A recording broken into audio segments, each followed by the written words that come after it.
When we lived in Prunedale, I pastored there for 7 years. And I guess given the last name McDonald, we felt we had to have animals. And I miss raising animals. We had a goat named Angel, and we had a pig named Ugly. We had rabbits. I still raise rabbits. And we had chickens. Had about 24 chickens at any given point in time. We had Rhode Island Reds. If you picture the rooster that you image when you see a rooster standing on a fence post on a farm, you know, that red with the big, okay, that's a Rhode Island Red. We raised Rhode Island Red chickens, large brown eggs, and every once in a while, chicken in the stew pot. And because this church was out in a rural area, not a lot of, there were people that would drop off animals that they no longer wanted. They just drop them off in the church parking lot. We lived in the parsonage right above. And sometimes we would go out and find all manner, of course, the usual dogs and cats. And we went out one day and found ducks. 3 ducks wandering around the parking lot that somebody just kind of kicked out of their car and drove away. So we brought the ducks up to the house, and I made a little pen for the ducks. And the ducks didn't last very long. But that's a whole other story. But you know what? I didn't have any trouble at all distinguishing between the ducks and the chickens. And I bet you wouldn't either. Maybe you never spent any time on a farm. But you don't have any trouble telling the difference between a duck and a chicken. They walk differently. They look different. Ducks. These particular ducks were white ducks, and they have webbed feet instead of the 3-toed foot of a chicken. And they sound different. Chickens cluck, ducks quack. Which is why there's that old saying, if it looks like a duck, walks like a duck, and sounds like a duck, what? It's a duck. Yeah.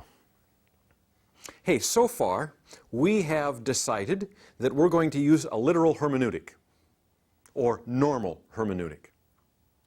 And we have seen that there are different oikonomias, dispensations, in the Bible, which are different in their specific responsibilities and different in their party number 2, because one guy got fired and a new guy got brought in. And so the next logical question is, how many of those different dispensations are there? If God has had different oikonomias throughout history as He's dealt with man, how many different ones are there, and what are they? We referred in the first session to a book by Charles Ryrie on dispensationalism, and in that book he gives a definition for the word dispensation. And I don't know if you noticed, but we haven't done that yet. We described it and we said the concepts are more important. We need to know those. But he gives what I think is a pretty helpful definition for the word dispensation. Listen, a dispensation is a distinguishable economy in the outworking of God's purpose. Now, let's talk about that for a second. Outworking of God's purpose implies that history is working along a plan, that God has a plan. History isn't just one day after another. It's not some random sequence of events. God has a plan, a purpose, and He's working out that purpose through history. And the definition says that along that historical line are distinguishable oikonomias, which is pretty much what we've been saying. So, a dispensation is a distinguishable economy in the outworking of God's purpose. So when we ask the question, how many are there, and what do they look like, and when do they change, you know what we're going to do? We're going to start reading at the beginning of the Bible, and we're going to see if God is party number 1, who does it look like as party number 2? And what does it look like God wants them to do? What are their specific responsibilities? And if we come along to an event that looks like a horrendous failure, we're going to see now, did God make a change? Did we get a new party number 2? It's not going to get real tricky, which should be pretty obvious. And do we get a change in specific responsibilities? Maybe some of them continued, but did some of them stop and were new ones added? In other words, we're just going to go down the timeline and we're going to ask the question, wait a minute, does this look like a duck and walk like a duck and sound like a duck? And if it does, then it must be a duck. And And if we keep reading, and pretty soon this looks like a chicken and walks like a chicken and sounds like a chicken, it's probably not a duck. We probably have a new dispensation. Now, before we do that, we want to remind ourselves that when we have a change in dispensations, not everything changes. Some remain the same. Some stop. Some are added. Consider time a line, right? A timeline. And if we look at that timeline and start with the assumption that, in fact, there are going to be distinguishable economies in the outworking of God's purpose, then one of the things we can do is see that some commands that God gives, some instructions that He gives, are going to remain the same throughout more than one dispensation. So, for example, if God says, don't murder, that's an instruction that's going to apply to this oikonomia and this oikonomia and this. It's never going to be okay to murder. We can view that then as a horizontal instruction. If we have a timeline and He says don't murder and that continues, that's a horizontal instruction. If He says don't eat any animals unless they divide the hoof and chew the cud, and then 5 books later He says eat whatever you want, I've given it all to you for food, then that instruction, don't eat anything unless it divides the hoof and chews the cud, is a vertical truth and applies to that specific bracket on our timeline, that specific oikonomia, and does not apply to the next one. And so we're going to use this term vertical and horizontal. By that meaning an instruction, a command that is given to apply to that particular oikonomia, vertical, or that and subsequent oikonomias, horizontal. And so one of the things that we could do is, as we go down this timeline, and we're looking for basic features like the duck, looks, walks, sounds, one of the things we could do is use a paradigm, if you will, that when we get to responsibilities, sometimes in dispensationalism, those responsibilities have been described as the test. God says, this is what I want you to do. Let's see if you're going to do it. It's a test. Thus far we've called it responsibility. We could call it test. And the accountability is being held responsible for that. And so we can talk about test and failure. See? Did party number 2 follow through? If not, we'll call that a failure. Test, failure. And then does God sever the relationship? And if He does, just shorthand, we'll call that a judgment. Back to an earlier session. The rich man calls in the steward and says, give an account of your steward, because if you've messed this up, you may no longer be steward. Guy gives his report, he's messed up. And so the rich man comes around, grabs this guy by the shirt collar and the belt, and literally throws him out the door. Well, that would be a pretty obvious indication to that guy that he was fired, wouldn't it? Okay. We're going to see, I think it's going to be pretty obvious that God has given specific tests. And it's not going to surprise us, knowing humanity as we do, that we're going to come across a failure. And we're going to come across being thrown out of the room. That is to say, the judgment is going to be pretty obvious as well. Now, it's kind of a, speaking of birds, it's kind of a chicken and an egg thing here. But I'm going to tell you going in that as we work along this line, this timeline, and look for obvious changes in oikonomias, we're going to come to the conclusion, I think generally and pretty easily, that there are 7 distinguishable economies in the outworking of God's purpose. Now, some dispensational scholars have come up with a scheme that has 6 and some 8, but far and away the most common is 7. I don't think that there's a huge difference if you have 6 or 8, but I feel really comfortable with 7. And as I look at it, it looks like we got ducks and chicken, and add it all up, it comes to 7. And so that's kind of the framework we're going to work with as we go through this. And I don't think that's going to be difficult. And then we'll have a framework for looking at test, failure, and judgment, and sorting all that thing out. Now, as you read this chapter in the book, we went through that, right? And so you've read all 7, and so we're not going to take time to go through all 7 of them now. But let's just discuss some of the most obvious ones. You turn to Genesis chapter 1, and you've got God, and He creates who? Adam and Eve. And so who do you suppose is going to be party number 2? Adam and Eve, yeah, okay. And He gives them specific responsibilities, huh? What are some of the things He tells Adam and Eve either to do or not to do? Tend the garden. He tells Adam, I want you to take care of the garden, tend the garden. Now, who knows what that meant at that point in time, but that's an instruction given to Adam. What else? Can somebody mention something else that God tells Adam and Eve to do? Be fruitful and multiply. Yeah, have children. What else does God tell Adam and Eve? What other instruction does He give them? Don't eat of the tree of the knowledge of good and evil. How about that for a name for a tree? Don't eat of the tree of the knowledge of good and evil. Okay, so do we have what looks like a duck? Do we have 2 parties in vertical relationship? Pretty obvious. Do we have specific responsibilities? Pretty obvious. Now, what happens next? Yeah, they eat of the fruit. What do we have? A failure. Yeah. Now, have we got a duck here? Do we get a judgment? Do we get an end of that oikonomia? Yeah, pretty obvious. He kicks them out of the garden.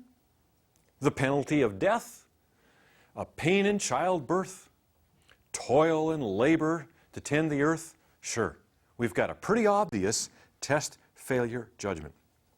And so the first oikonomia is a really easy duck to pick out, isn't it? Now, before we go any further, we have to make sure we understand that the Bible is not first and foremost a dispensational textbook.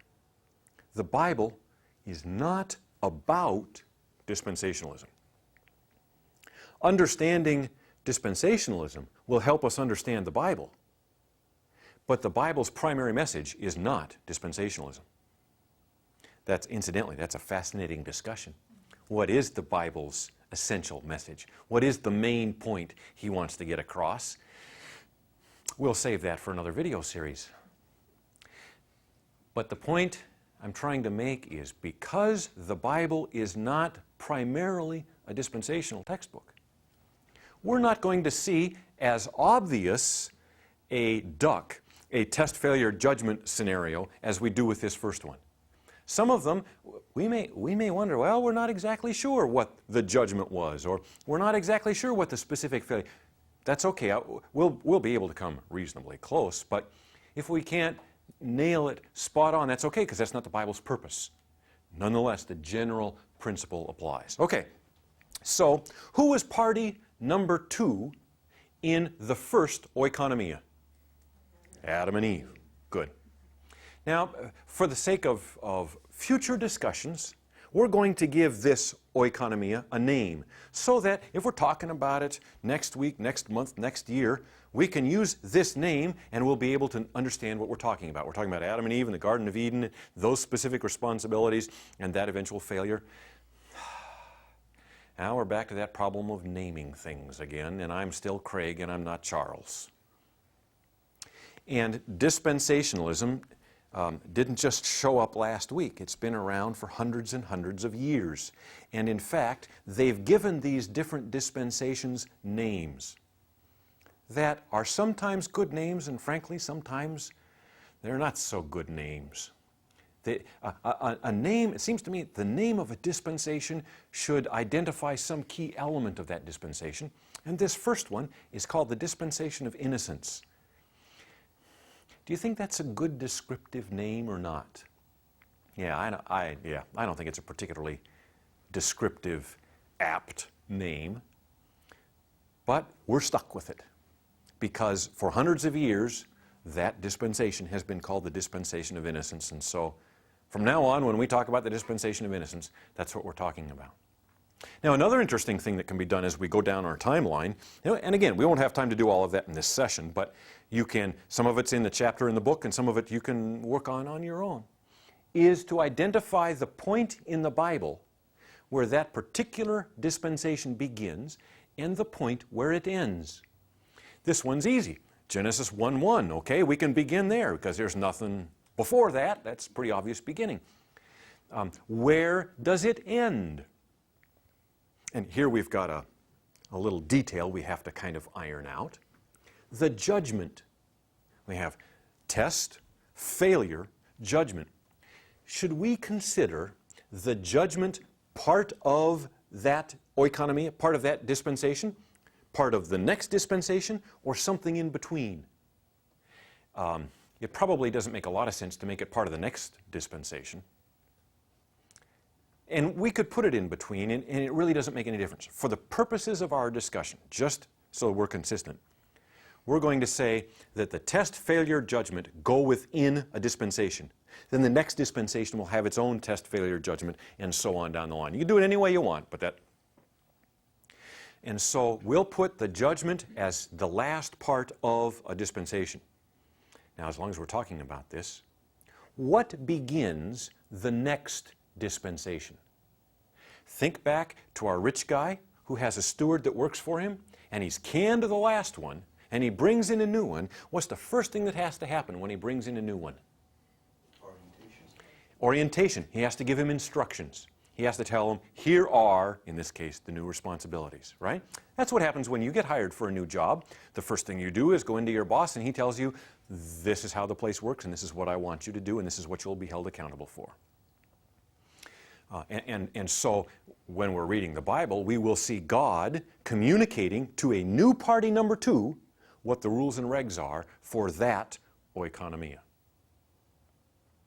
Okay, this works fine. Now, again, we don't have time to go through all 7 dispensations and fill in the chart, but we've got this one done. We're going to begin at Genesis 1, and if we're going to include the judgment as part of the dispensation, we're going to go to Genesis chapter 3. So 1 to 3 is the first dispensation. It's innocence. Party number 1, of course, is God. Party number 2 is Adam and Eve. The specific responsibilities, you gave them. Tend the garden, be fruitful and multiply, don't eat of the tree. The failure, they ate of the tree. So let's notice something else. You don't have to fail at everything. They were told to tend the garden, to be fruitful and multiply, and not to eat of the tree. They failed at one of those. And that gives party number 1 the right, if he chooses, to sever the relationship. And in this case, God did. Now, the next dispensation has traditionally been called conscience. And that's probably a good and helpful name. That tree, the knowledge of good and evil. Think about this. When you do something wrong, you know you've done something wrong. What do we call that innate sense that you've done something wrong? Conscience, yeah. And see, Adam and Eve didn't have that before they ate of the fruit. They hadn't done anything wrong, and so they didn't know what wrong felt like. Now they have this sense that we call conscience of what's wrong.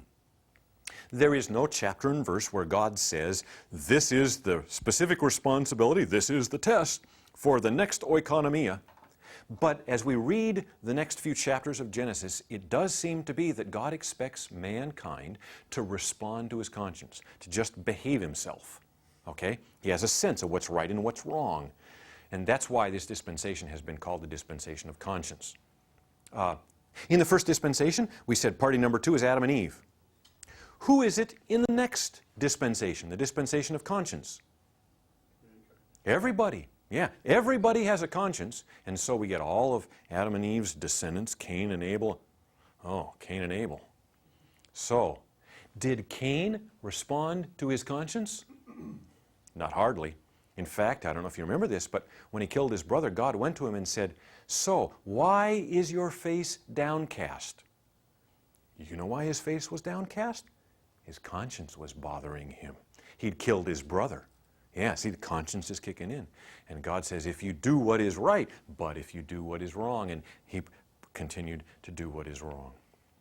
And so we read the next few pages of Genesis. We move down the timeline and we see the genealogies, and we see one miserable moral failure after another until we get to Genesis 6. And there's an interesting verse in Genesis 6. I think it's verse 5 or verse 6 in there someplace. You can find it. Where it says, God looked down on man and saw that every thought of his heart was only evil all the time. I love the way he puts in these quantitative words. Every thought of his heart was only evil all the time. How does it sound like man is doing it, obeying his conscience? Yeah, not so good. And so, do you remember the story? What happens next? When God looks down and sees, what does he do? Yeah, tells Noah and his family to get in the boat, and he sends the flood, and he wipes them all out. Now, if we're trying to identify ducks, what does this look like? Looks a lot like a judgment, doesn't it? I mean, I don't think you can get much more clear in terms of judgment than a flood that wipes out everybody except Noah and his family. Yeah. So we got another dispensation. Now, we keep reading, and Noah gets off the ark after the flood. And it's just, I think it's fascinating to read in Genesis chapter 9 what God says to Noah. He gets off the ark, and he builds an altar to God, and God says, now, Noah, here are some instructions. Does this sound like a new duck or what? Here are some instructions. First of all, up until now, you've been eating green plants. From now on, you can eat what? Anything that lives and moves. Yeah. Any meat. Lobster, beef, pork, buffalo. If you can catch it, you can eat it. Okay. He also says, from now on, anybody that kills another human being, humanity should take their life. Capital punishment, okay? Up until this time, God has directly meted out justice for murder. Now he assigns to man the responsibility of meting out justice for murder. Does this sound to you, I mean, we're trying to figure out ducks and chickens here. Does this sound to you like a new dispensation? Yeah, I don't know how you could miss this one. Speaking of names that don't fit, you know what this one has been traditionally called? Human government. What? Well, I'll tell you why. Because some guy somewhere that hadn't had breakfast and, I don't know, his blood sugar was down or something, he said to himself, you know, the ultimate power of the state is to take a human life. And look at here. God, in this set of instructions, gives authority for government to carry out capital punishment. Therefore, we're going to call this one human government. I don't think that's a very good name at all. But we have to call it human government because I'm Craig, not Charles. Okay. We've had innocence, conscience, human government. And so Noah and his buds, they all die, and there's more people, and you know what you're going to come across 2 chapters later? You remember the story of the Tower of Babel? What does that look like? Judgment. Yeah.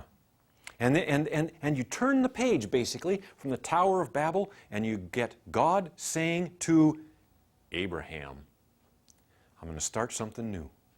I'm going to make you and your descendants into a great nation, and I want you to pick up all your stuff and move to a land that I will promise you. And we get a new oikonomia. And he says to Abraham, I want you to go to that land and live there. Stay there. That's home. And 3 generations later, you know what all of Abraham's descendants do? They pick up and leave. And they decide, life looks better in Egypt. There's a famine in the land. Let's move to Egypt. What did God tell Abraham and his descendants to do? Yeah, specific responsibility, test, go there and stay there. And what did they do? They picked up and moved to Egypt, and what does that look like? Failure. And what happens to them once they get in Egypt? Slavery. And what does that look like? You know what I think we got? It looks like a duck. We see what happens? This is not brain surgery. Which is a good thing, because you and I are doing this, and we shouldn't do brain surgery. as we just flow down the timeline, we get these obvious, or to use Ryrie's terms, these distinguishable economies in the outward. And so slavery. And then Moses, let my people go. And we do the out of Egypt gig. And he takes them to Sinai. And he says, now I'm going to make you into a great nation. And you're going to be called the Israelites. And you're going to go up to the promised land and you're going to possess it. Exodus chapter 19. Moses, I want you to go down there and tell those people that whatever I say, they're to do it. See, some people think that the test for the dispensation of law was to obey the Ten Commandments. Wrong answer. He gives in chapter 19 of Exodus, he gives the test. Whatever I say, do it. I had an uncle who used to come over to the house and he would just tease us, and we knew he was teasing. And he'd shake his fan. He says, when I say jump, you better be in the air asking how high.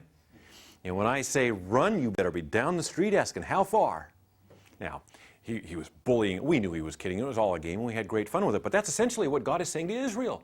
Whatever I say, do it. Whatever I ask, you respond. That's the deal. You will be for me a special people if you will do that.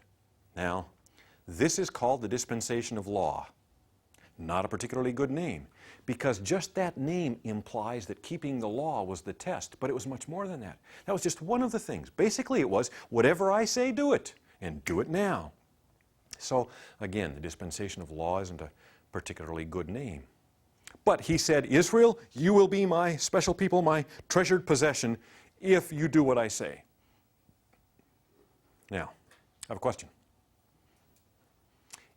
Is right now is Israel God's special and unique people, or is he working with everybody equally? Working with everybody equally. I'm standing here and I'm a mixture of Scandinavian and Scottish.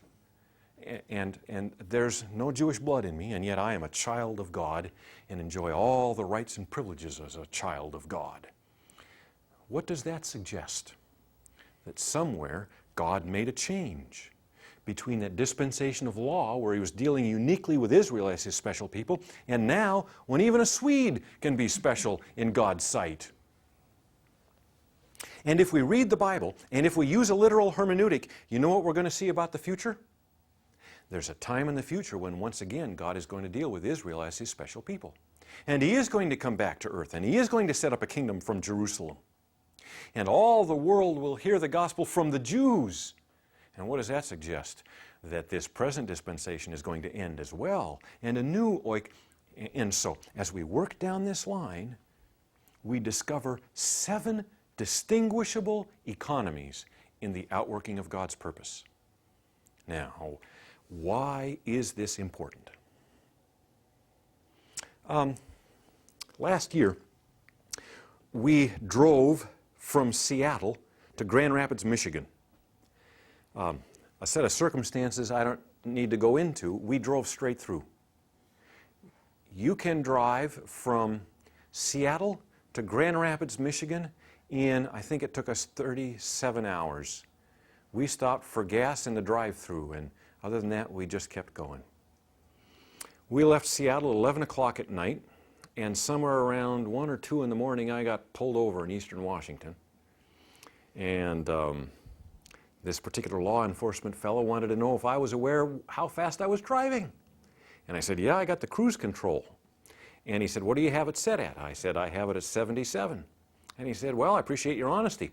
My question is, why do you have it set at 77 when the speed limit's 70? Oh, well, he had me there. Fortunately, he was in a good mood and I looked pathetic or something, because he gave me a warning and told me to slow down. And so I slowed down and I made the western way through Washington and into Idaho and into Montana. You know what the speed limit is in Montana? 75. That was very nice. Turn up the cruise control to 75 and keep going. And you could, and Montana is 3 weeks long, and so you go all the way through Montana. Eventually, we had to swing down around the lake, and we got to Indiana. You know what the speed limit is in Indiana? 65. And so if I don't understand the difference between Montana and Indiana, I'm going to be in a world of hurt. Okay, here we are. living in this oikonomia. You know it's important? It's important that we understand the rules and regs, God's expectations for people living in this oikonomia. And the previous oikonomia, the dispensation of law, had some horizontal truths which still apply, but it had some vertical truths. And I need to know which are the vertical truths for that oikonomia dispensation and which are the vertical truths for the oikonomia that I live in, and not confuse the vertical truths of each. And so I need to know where that dividing line is, so that if there's a particular instruction, I know on which side of the line. If it's a vertical instruction, it is on my oikonomia side or the other oikonomia side. And so what we're going to do in our next session is talk about specifically where that dividing line goes, so that we can get real specific and be very careful about what God wants us to be doing in this economy.